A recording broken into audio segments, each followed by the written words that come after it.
की जय। सियावर रामचंद्र की जय। श्रद्धेय मंच, सभी संत एवं ऋषिगण, यहां उपस्थित और विश्व के कोने कोने में हम सबसे साथ जुड़े हुए सभी राम भक्त, आप सबको प्रणाम, आप सबको राम राम।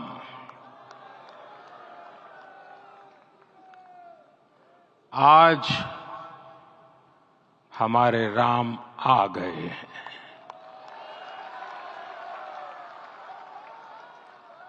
सदियों की प्रतीक्षा के बाद हमारे राम आ गए हैं। सदियों का अभूतपूर्व धैर्य, अनगिनत बलिदान, त्याग और तपस्या के बाद हमारे प्रभु राम आ गए हैं। इस शुभ घड़ी की आप सभी को, समस्त देशवासियों को बहुत बहुत बधाई। मैं अभी गर्भगृह में ईश्वरीय चेतना का साक्षी बनकर आपके सामने उपस्थित हुआ हूं। कितना कुछ कहने को है, लेकिन कंठ अवरुद्ध है। मेरा शरीर अभी भी स्पंदित है, चित्त अभी भी उस पल में लीन है।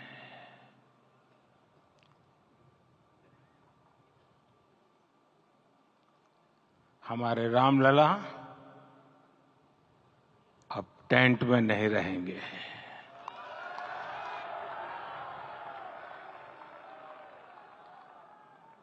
हमारे रामलला अब इस दिव्य मंदिर में रहेंगे।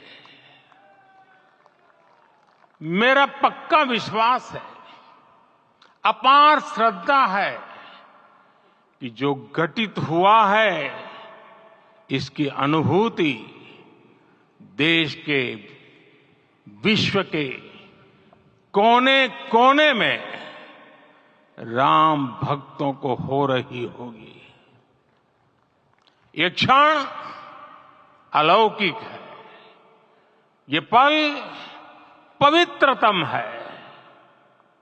ये माहौल, ये वातावरण, ये ऊर्जा, ये घड़ी प्रभु श्री राम का हम सब पर आशीर्वाद है।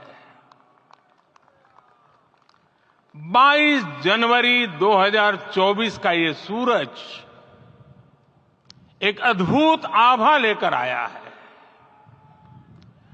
22 जनवरी 2024 ये कैलेंडर पर लिखी एक तारीख नहीं, ये एक नए काल चक्र का उद्गम है।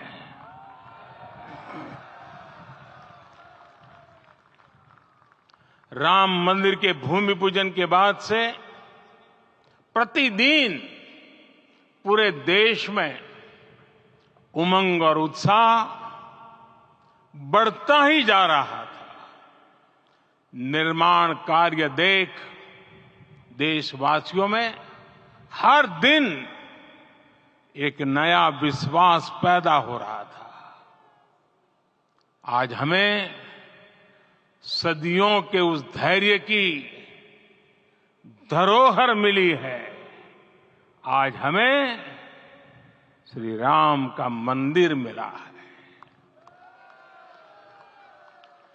गुलामी की मानसिकता को तोड़कर उठ खड़ा हो राष्ट्र। अतीत के हर दंश से हौसला लेता हुआ राष्ट्र ऐसे ही नव इतिहास का सृजन करता है।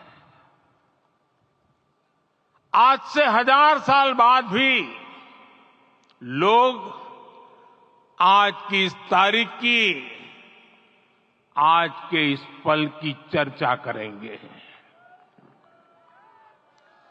और ये कितनी बड़ी राम कृपा है कि हम सब इस पल को जी रहे हैं, इसे साक्षात घटित होते देख रहे हैं। आज दिन, दिशाएं, दिगंत सब दिव्यता से परिपूर्ण है। ये समय सामान्य समय नहीं है। ये काल के चक्र पर सर्वकालिक शाही से अंकित हो रही अमिट स्मृति रेखाएं हैं। साथियों, हम सब जानते हैं कि जहां राम का काम होता है, वहां पवन पुत्र हनुमान अवश्य विराजमान होते हैं। इसलिए मैं राम भक्त हनुमान और हनुमान गढ़ी को भी प्रणाम करता हूं। मैं माता जानकी, लक्ष्मण जी, भरत, शत्रुघ्न सबको नमन करता हूं। मैं पावन अयोध्यापुरी और पावन सरयू को भी प्रणाम करता हूं। मैं इस पल दैवीय अनुभव कर रहा हूं कि जिनके आशीर्वाद से ये महान कार्य पूरा हुआ है। वे दिव्य आत्माएं, वे दैवीय विभूतियां भी इस समय हमारे आसपास उपस्थित है। मैं इनसे भी दिव्य चेतनाओं को भी कृतज्ञता पूर्वक नमन करता हूं। मैं आज प्रभु श्री राम से क्षमा याचना भी करता हूं। हमारे पुरुषार्थ, हमारे त्याग, तपस्या में कुछ तो कमी रह गई होगी कि हम इतनी सदियों तक ये कार्य कर नहीं पाए। आज वो कमी पूरी हुई है।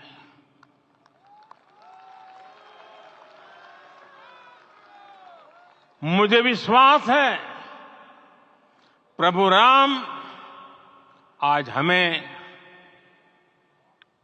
अवश्य क्षमा करेंगे। मेरे प्यारे देशवासियों, त्रेता में राम आगमन पर पूज्य संत तुलसीदास जी ने लिखा है, प्रभु बिलो की हर से पुरबासी, जनित वियोग विपत्ति सबनासी। अर्थात प्रभु का आगमन देकर ही सब अयोध्यावासी, समग्र देशवासी हर्ष से भर गए। लंबे वियोग से जो आपत्ति आई थी, उसका अंत हो गया। उस कालखंड में तो वो वियोग केवल 14 वर्षों का था। तब भी इतना असह्य था। इस युग में तो अयोध्या और देशवासियों ने सैकड़ों वर्षों का वियोग सहा है। हमारी कई कई पीढ़ियों ने वियोग सहा है। भारत के तो संविधान में उसकी पहली प्रति में भगवान राम विराजमान है। संविधान के अस्तित्व में आने के बाद भी दशकों तक प्रभु श्री राम के अस्तित्व को लेकर कानूनी लड़ाई चली। मैं आभार व्यक्त करूंगा भारत की न्यायपालिका का, जिसने न्याय की लाज रख ली।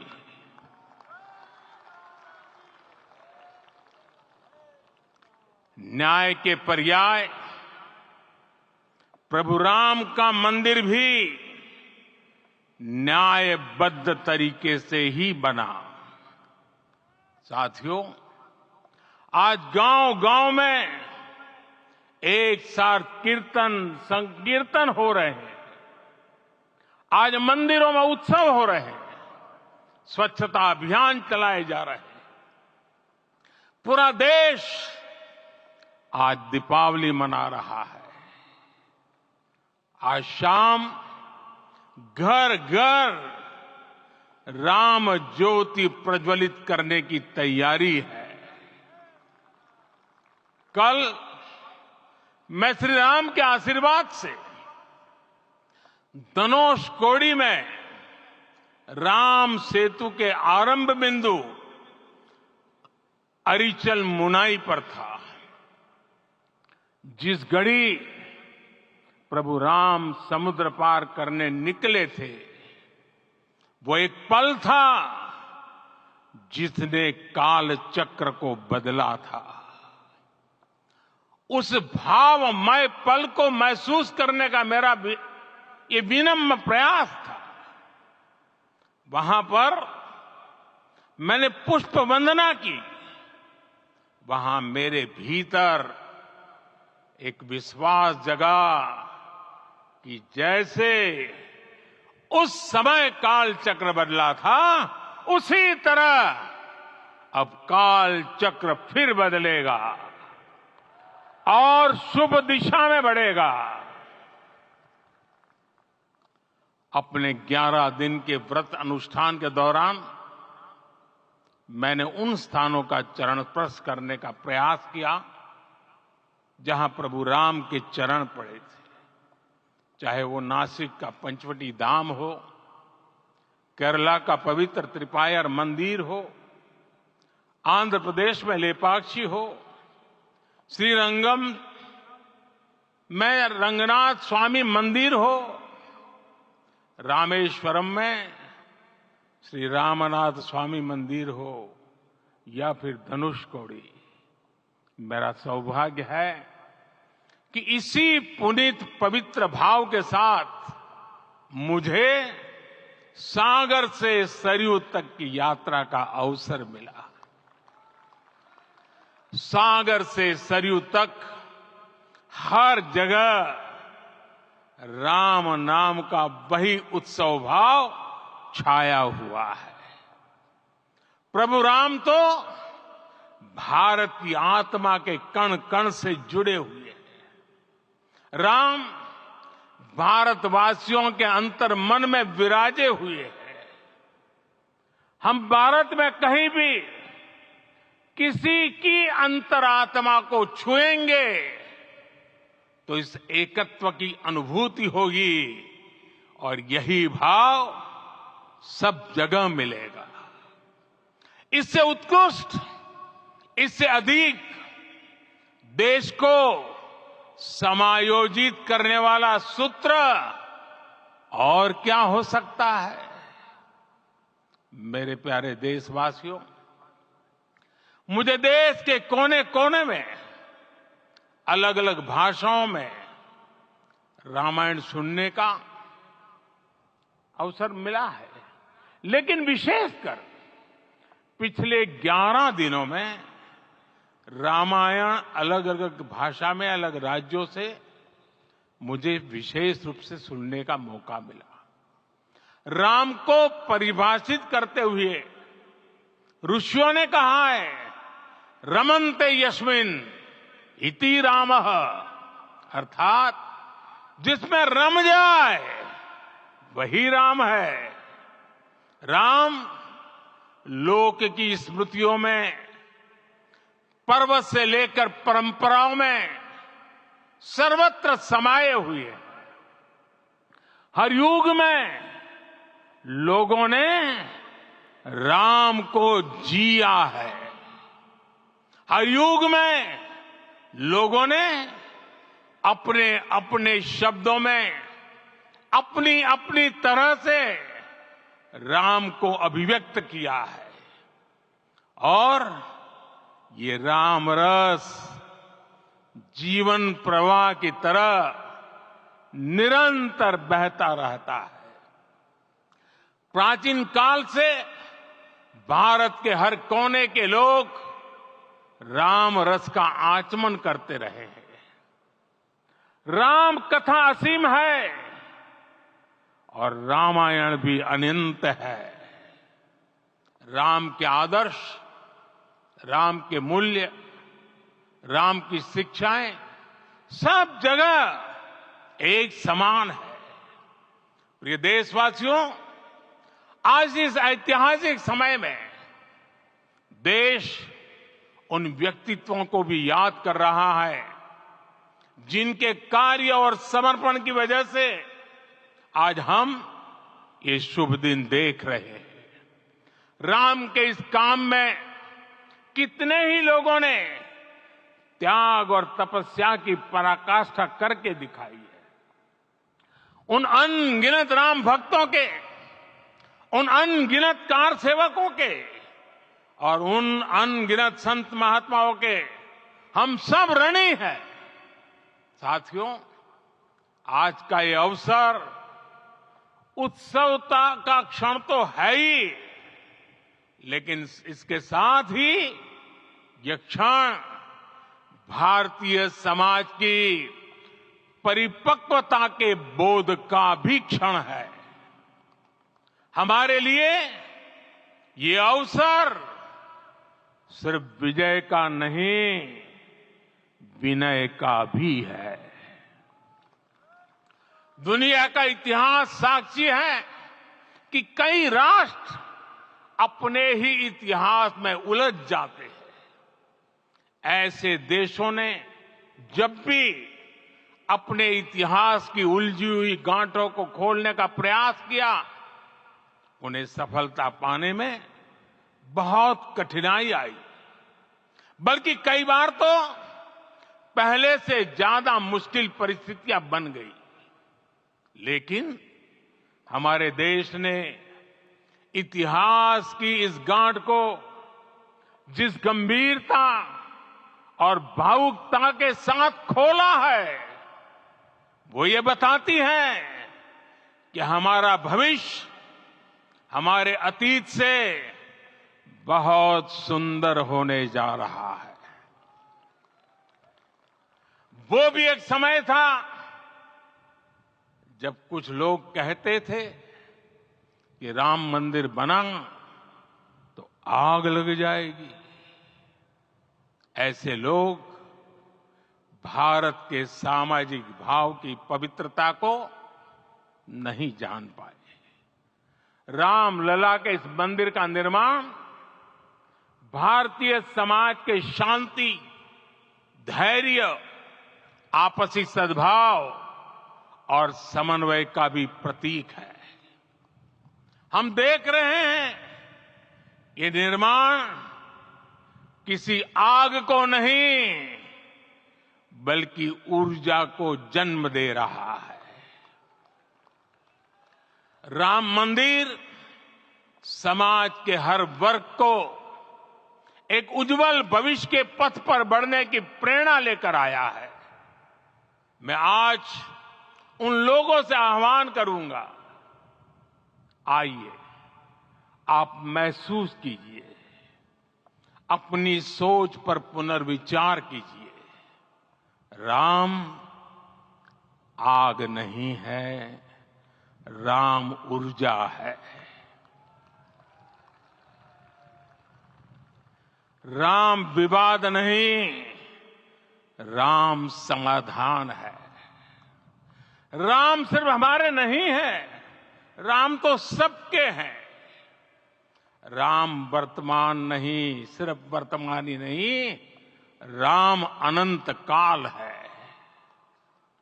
साथियों, आज जिस तरह राम मंदिर प्राण प्रतिष्ठा के इस आयोजन से पूरा विश्व जुड़ा हुआ है, उसमें राम की सर्वव्यापकता के दर्शन हो रहे हैं। जैसा उत्सव भारत में है, वैसा ही अनेक देशों में है। आज अयोध्या का यह उत्सव रामायण की उन वैश्विक परंपराओं का भी उत्सव बना है। रामलला की ये प्रतिष्ठा वसुधैव कुटुंबकम के विचार की भी प्रतिष्ठा है।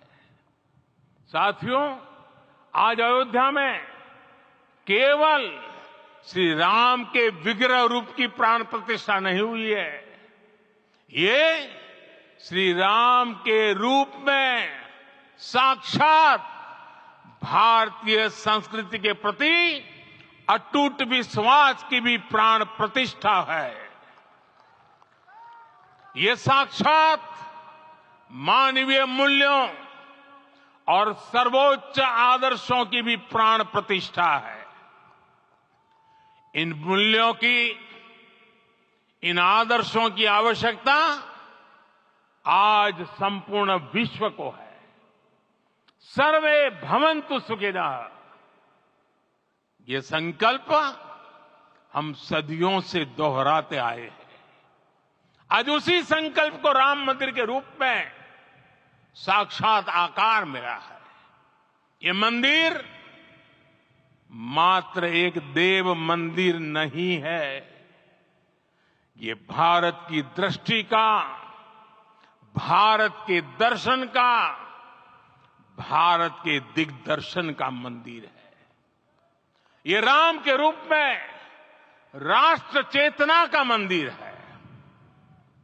राम भारत की आस्था है, राम भारत का आधार है, राम भारत का विचार है, राम भारत का विधान है, राम भारत की चेतना है, राम भारत का चिंतन है, राम भारत की प्रतिष्ठा है, राम भारत का प्रताप है, राम प्रवाह है, राम प्रभाव है, राम नेति भी है, राम नीति भी है, राम नित्यता भी है, राम निरंतरता भी है, राम विभु है, विशद है, राम व्यापक है, विश्व है, विश्वात्मा है। और इसलिए जब राम की प्रतिष्ठा होती है तो उसका प्रभाव वर्षों या शताब्दियों तक ही नहीं होता, उसका प्रभाव हजारों वर्षों के लिए होता है। महर्षि वाल्मीकि ने कहा है, राज्यम 10 सहस्त्राणि प्राप्य वर्षाणि राघवः, अर्थात राम 10,000 वर्षों के लिए राज्य पर प्रतिष्ठित हुए, यानी हजारों वर्षों के लिए राम राज्य स्थापित हुआ। जब त्रेता में राम आए थे तब हजारों वर्षों के लिए राम राज्य की स्थापना हुई थी।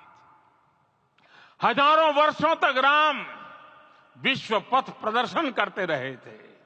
और इसलिए मेरे प्यारे देशवासियों, आज अयोध्या भूमि हम सभी से, प्रत्येक राम भक्त से, प्रत्येक भारतीय से कुछ सवाल कर रही है।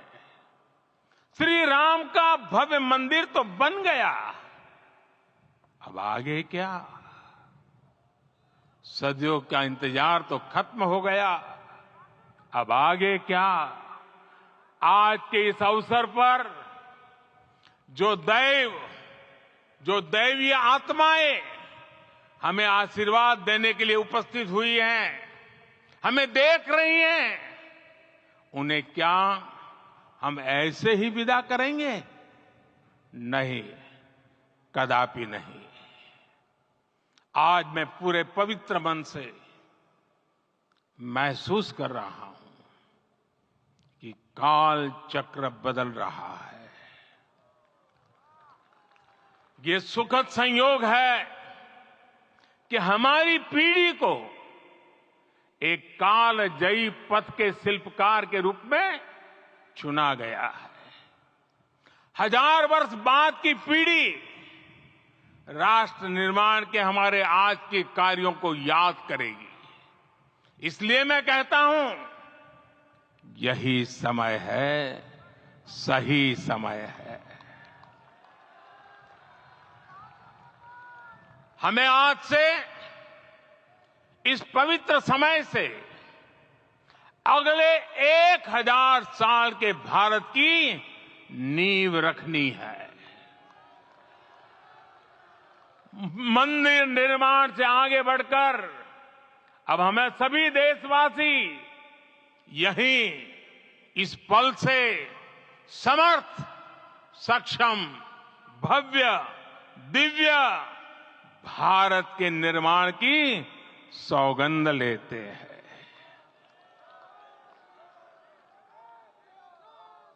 राम के विचार मानस के साथ ही जनमानस में भी हो, यही राष्ट्र निर्माण की सीढ़ी है।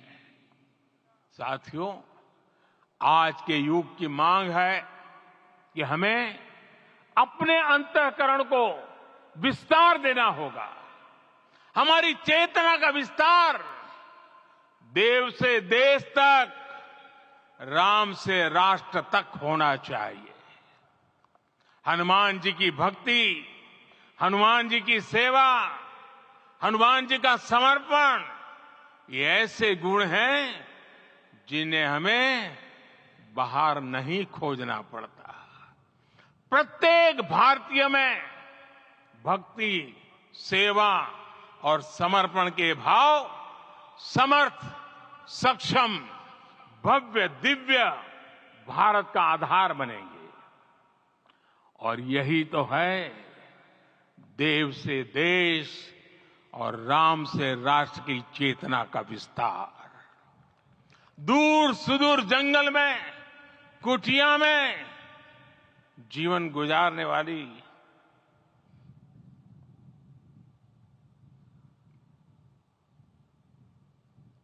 मेरी आदिवासी मां शबरी का ध्यान आते ही अप्रतिम विश्वास जागृत होता है। मां शबरी तो कब से कहती थी, राम आएंगे।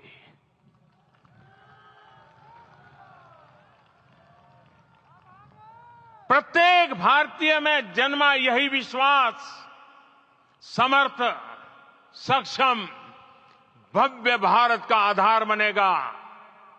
और यही तो है देव से देश और राम से राष्ट्र की चेतना का विस्तार। हम सब जानते हैं कि निषाद राज की मित्रता सभी बंधनों से परे है। निषाद राज का राम के प्रति सम्मोहन, प्रभु राम का निषाद राज के लिए अपनापन कितना मौलिक है। सब अपने हैं, सभी समान है। प्रत्येक भारतीय में अपनत्व की, बंधुत्व की ये भावना समर्थ, सक्षम, भव्य, दिव्य भारत का आधार बनेगी। और यही तो है देव से देश और राम से राष्ट्र की चेतना का विस्तार। साथियों, आज देश में निराशा के लिए रत्ती भर भी स्थान नहीं है। मैं तो बहुत सामान्य हूं, मैं तो बहुत छोटा हूं। अगर कोई ये सोचता है तो उसे गिलहरी के योगदान को याद करना चाहिए। गिलहरी का स्मरण ही हमें हमारी इस हिचक को दूर करेगा, हमें सिखाएगा कि छोटे बड़े हर प्रयास की अपनी ताकत होती है अपना योगदान होता है और सबके प्रयास की यही भावना समर्थ, सक्षम, भव्य, दिव्य भारत का आधार बनेगी। और यही तो देव से देश और राम से राष्ट्र की चेतना का विस्तार। साथियों, लंकापति रावण प्रकांड ज्ञानी थे, अपार शक्ति के धनी थे, लेकिन जटायु जी की मूल्य निष्ठा देखिए। वे महाबली रावण से भिड़ गए। उन्हें भी पता था कि वो रावण को परास्त नहीं कर पाएंगे, लेकिन फिर भी उन्होंने रावण को चुनौती दी। कर्तव्य की यही पराकाष्ठा समर्थ, सक्षम, भव्य, दिव्य भारत का आधार है। और यही तो है देव से देश और राम से राष्ट्र की चेतना का विस्तार। आइए हम संकल्प लें कि राष्ट्र निर्माण के लिए हम अपने जीवन का पल पल लगा देंगे। राम काज से राष्ट्र काज, समय का पल पल, शरीर का कण कण राम समर्पण को राष्ट्र समर्पण के ध्येय से जोड़ देंगे। मेरे देशवासियों, प्रभु श्री राम की हमारी पूजा विशेष होनी चाहिए। ये पूजा स्व से ऊपर उठ करके समष्टि के लिए होनी चाहिए। ये पूजा अहम से उठकर वयम के लिए होनी चाहिए। प्रभु को जो भोग चढ़ेगा वो विकसित भारत के लिए हमारे परिश्रम की पराकाष्ठा का प्रसाद भी होगा। हमें नित्य पराक्रम, पुरुषार्थ, समर्पण का प्रसाद प्रभु राम को चढ़ाना होगा। इनसे नित्य प्रभु राम की पूजा करनी होगी, तब हम भारत को वैभवशाली और विकसित बना पाएंगे। मेरे प्यारे देशवासियों, ये भारत के विकास का अमृत काल है। आज भारत युवा शक्ति की पूंजी से भरा हुआ है, ऊर्जा से भरा हुआ है। ऐसी सकारात्मक परिस्थितियां फिर न जाने कितने समय बाद बनेगी। हमें अब चूकना नहीं है, हमें अब बैठना नहीं है। मैं अपने देश के युवाओं से कहूंगा, आपके सामने हजारों वर्ष की परंपरा की प्रेरणा है।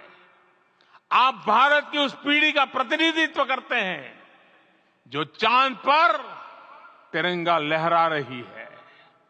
वो 15 लाख किलोमीटर की यात्रा करके सूर्य के पास जाकर मिशन आदित्य को सफल बना रही है। जो आसमान में तेजस और सागर में विक्रांत का परचम लहरा रही है।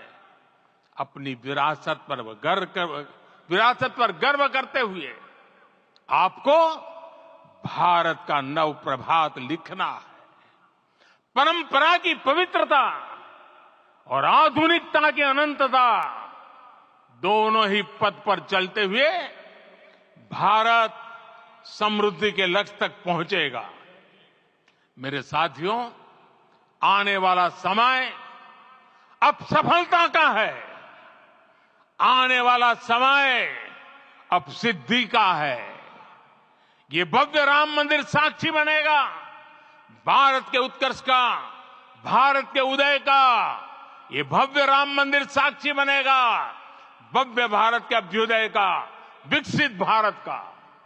ये मंदिर सिखाता है कि अगर लक्ष्य सत्य प्रमाणित हो, अगर लक्ष्य सामूहिकता और संगठित शक्ति से जन्मा हो, तब उस लक्ष्य को प्राप्त करना असंभव नहीं है। ये भारत का समय है और भारत अब आगे बढ़ने वाला है। शताब्दियों की प्रतीक्षा के बाद हम यहां पहुंचे हैं। हम सब ने इस युग का, इस कालखंड का इंतजार किया है। अब हम रुकेंगे नहीं, हम विकास की ऊंचाई पर जाकर ही रहेंगे। इसी भाव के साथ रामलला के चरणों में प्रणाम करते हुए आप सभी को बहुत बहुत शुभकामनाएं। सभी संतों के चरणों में मेरे प्रणाम। सियावर रामचंद्र की, सियावर रामचंद्र की, सियावर रामचंद्र की।